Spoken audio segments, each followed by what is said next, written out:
Last class में हमने अम्ल क्षार और लवण के बारे में पढ़ा था। उसी से संबंधित कुछ क्रियाकलाप मैं यहाँ पर आपको बता रही हूँ, जिसके द्वारा आपको अम्ल क्षार की और अधिक कॉन्सेप्ट क्लियर हो जाएगी। तो हमने पहले देखा था कि अम्ल क्षार कैसे पता किया जाता है, उसके लिए लिटमस पेपर। तो लिटमस पेपर दो प्रकार का होता है, नीला लिटमस और लाल लिटमस। नीला लिटमस के द्वारा आपको मैंने बताया था अनिल शब्द अम्ल को जो है नीला लिटमस लाल में बदल देता है, और क्षार का पता हम लाल लिटमस के द्वारा कर सकते हैं। जो लाल है वो नीला में परिवर्तित होता है। उसी प्रकार पीएच मान का भी, पीएच स्केल के द्वारा हम कितना अम्लीय है उसका पीएच मान क्या होगा, कौन ज़्यादा अम्लीय होगा, कौन ज़्यादा क्षारीय, इसको पता कर सकते हैं पीएच स्केल के द्वारा। यहाँ पर आपको दिखाना चाहूँगी कि ऐसा पीएच पेपर होता है, उसमें अलग अलग कलर का डिनोशन रहता है, जिसका पीएच मान रहता है 1 से लेकर 14 तक। और इस पीएच पेपर के द्वारा हम किसी भी विलयन या प्योरिटी तत्व का हम पीएच मान ज्ञात कर सकते हैं। तो आइए देखते हैं। बहुत सारा मैंने यहाँ पर लिया हुआ है, कुछ क्षार का है, कुछ अम्ल का है, और उसका हम पहले जानते हैं कि वो अम्ल है कि क्षार। इसके लिए हम लिटमस पेपर के द्वारा परीक्षण करेंगे। तो मैंने यहाँ पर अम्लों को अलग कर दिया है, जैसे नींबू का रस, जिसको हम खट्टा है जानते हैं अम्ल है करके, उसको मैंने अलग साइड में रख दिया है। नींबू का रस, इमली का रस, दही, विनेगर, इनको अलग कर दिया है। उसके प्रकार जिनको हम जानते नहीं हैं, जो लगभग क्षारीय है, जैसे साबुन का घोल, मिट्टी, ये सबको इस साइड रख दिया है, पानी वगैरह को बीच में रख दिया है। तो अम्ल को हम पहले नीला के द्वारा करते हैं, जानते हैं। तो अम्ल में हम नीला लिटमस को डालते हैं, देखते हैं कि वो क्या चेंज होगा। यहाँ पर देखिए मैंने नींबू का रस में इसको डाला, आप देखिए ये लाल में परिवर्तित हो गया। तो हम जान गए कि ये नींबू का रस अम्लीय है। उसी प्रकार इमली के घोल में देखते हैं, इमली का रस है, उसमें ये देखिए कितना सुंदर नीला लिटमस को इसने फिर से लाल में परिवर्तित कर दिया। उसी प्रकार दही, दही में हम देखते हैं दही में क्या परिवर्तन होता है। आप देखिए दही में भी नीला लिटमस लाल में बदल गया। अब ये सिरका इसमें हम डाल रहे हैं, तो यहाँ पर भी देखिए ये नीला लिटमस को लाल कर दे रहा है, यानी विनेगर सिरका भी अम्ल होता है। अब कुछ हम अन्य का देखते हैं, जैसे कि पानी, पानी उदासीन होता है। तो अगर पानी में मैं डाल रही हूँ नीला लिटमस, ये नीला ही है,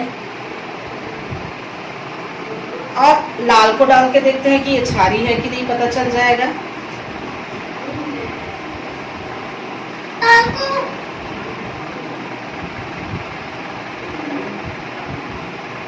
देखिए इसमें भी कोई परिवर्तन नहीं हुआ, सेम कलर है, यानी ये कोई परिवर्तन नहीं कर रहा है, यानी पानी उदासीन है। अब नेक्स्ट हम देखते हैं दूध में। दूध में मैं नीला लिटमस को डाल रही हूँ, इसमें अब कुछ परिवर्तन होता है क्या, देखते हैं। देखिए आप देख सकते हैं ये हल्का गुलाबी हो गया है, यानी दूध भी अम्लीय होता है। इसके बाद हम देखते हैं ब्लैक कॉफ़ी। ब्लैक कॉफ़ी में मैं फिर से नीला लिटमस को डुबा रही हूँ। यहाँ पर आप देख सकते हैं ये भी लाल हो गया, यानी ब्लैक कॉफ़ी भी अम्लीय होता है। इसलिए ज़्यादा कॉफ़ी वगैरह पीने से एसिडिटी की प्रॉब्लम हो जाती है। अब उसके बाद यहाँ पर मेरे पास साबुन का घोल है, आपको मालूम है ये क्षारीय होता है। तो इसमें हम गुलाबी या लाल लिटमस को डालते हैं। लाल लिटमस यहाँ पर देखिए ये परिवर्तित हो गया नीले में। उसी प्रकार मिट्टी का घोल, उसमें डालने पर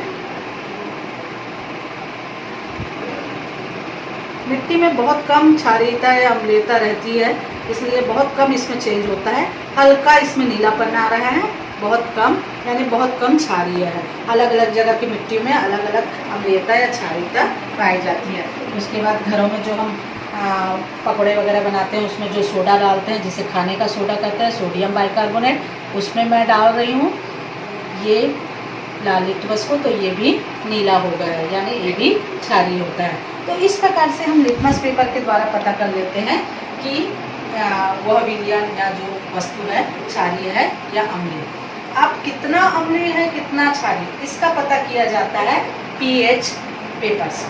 ये पीएच पेपर में आप ध्यान से देखिए, यहाँ पर अलग अलग कलर में अलग अलग नंबरिंग दिया है। जैसे कि यहाँ पर मैंने बनाया हुआ है कि पीएच पेपर पहले भी मैं आपको बताती हूँ कि 0 से 14 तक यहाँ पर इसमें डिवाइड किया गया है। अलग अलग नंबर रहता है, लाल कलर आता है तो उनका पीएच मान 0 के नियर रहता है।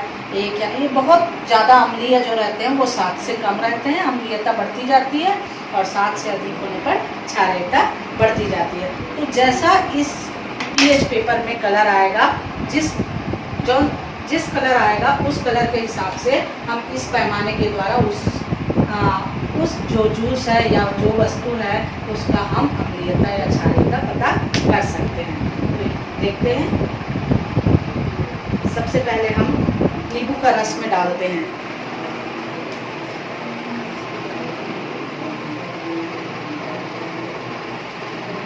देखिए डार्क रेड कलर आया है नींबू का रस लगभग।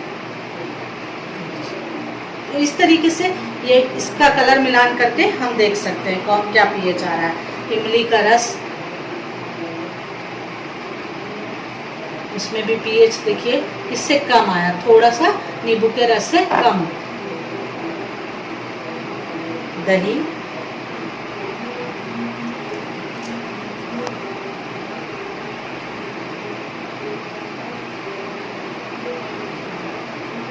दही आप देख सकते हैं, दही पीलापन, इस तरीके से ये पीलापन आ रहा है लगभग, हरा ग्रीन पीलापन। ये लगभग 4 से 5 पीएच इसका मान रहता है। ये सिरका में डाल रहे हैं, सिरका, विनेगर, लगभग ये इस टाइप का ऑरेंज जूस, विनेगर, इनका 3 के लगभग पीएच मान आता है। खाने का सोडा, इसका कलर देखिए ये इस तरीके से ग्रीन, यानी ये क्षारीय की ओर आ रहा है। तो क्षारीय में खाने का सोडा देखिए ये लगभग ये 9 पीएच मान।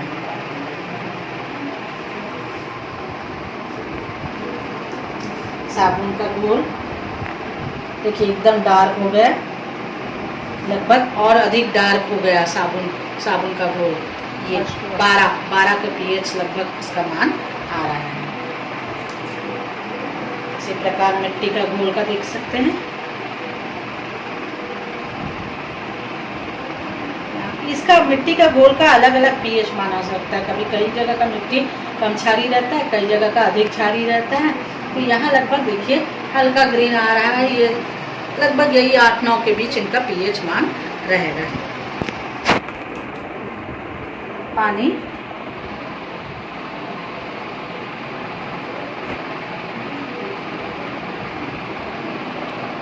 ग्रीन कलर लगभग ये 7 उदासीन ये पीएच मान रहेगा। दूध का देख लेते हैं,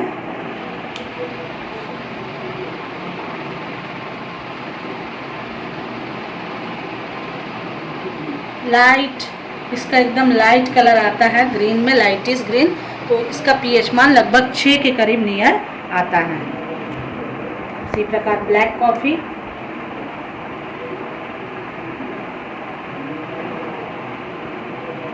ये भी पीला ऑरेंज के लगभग आता है। ब्लैक कॉफ़ी का मान ये ग्रीन पीला ऑरेंज लगभग 5 पीएच मान आता है। तो इस तरीके से हम किसी भी विलयन या किसी भी चीज़ का पीएच मान याद कर सकते हैं। यहाँ पर देखो मैंने लगभग नींबू का रस पीएच मान आ रहा है 2। HCl जो सांद्रा तनु HCl जो रहता है उनका पीएच मान 0 रहता है, सांद्रा HCl वगैरह का। और ऑरेंज जूस, विनेगर, सिरका का पीएच मान लगभग 3 के नियर 2.8 2.9 ऐसा भी आता है। दही वगैरह, टमाटर का जूस, उनका पीएच मान 4 से 5 आता है। इमली का पीएच मान 2 से 4 आता है। इनके बीच में आता है शुद्ध पानी का लगभग 7 रहता है, लेकिन जनरली पानी में कुछ ना कुछ मिला रहता है, इस कारण से एकदम डिस्टिल्ड वाटर का ही सेवन आता है। दूध का पीएच मान 6 के करीब आता है। उसी प्रकार खाने का सोडा वगैरह का 8 to 9 आता है पीएच।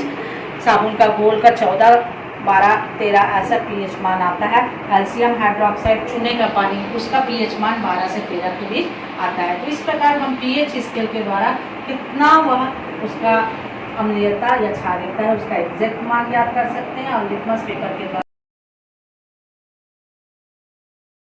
जो है धातुओं से क्रिया करता है, धातुओं से क्रिया करके लवण का निर्माण जो है HCl, वो सोडियम धातु से क्रिया कर धातु को HCl में डालेंगे और HCl वाले के विलयन में मैच स्टिक, उसी प्रकार सोडियम हाइड्रोक्साइड के विलयन में हम कार्बोनेट से क्रिया करता है, सोडियम कार्बोनेट होता है, सोडियम कार्बोनेट के साथ अंडे। आइए क्रियाकलाप करते हैं। मैं यहाँ पर ले रही हूँ कैल्शियम कार्बोनेट लिया, थोड़ा सा कोको कोला वगैरह में निकलती है वैसे ही